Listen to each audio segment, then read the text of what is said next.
Want to enhance your security for Samsung Notes? Well, here are some guides.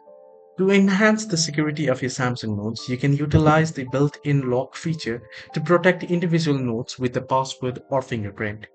Additionally, you can consider using Samsung's secure folder to create a separate encrypted space for your notes and other sensitive data.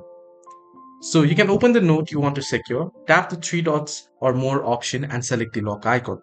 You can choose to lock it with a password or your fingerprint scan. You can follow then the on-screen prompts to set your password or register your fingerprint. When you open a lock note, you'll be prompted for your password or fingerprint to unlock it. You can also use secure folder. You can enable secure folder if you haven't already done so yet. I do use secure folder on my Android device. Unfortunately, I'm unable to show you here. But then you can move your Samsung Notes app and its data into the secure folder, adding another layer of security. Hope this video helped you to like and subscribe as well.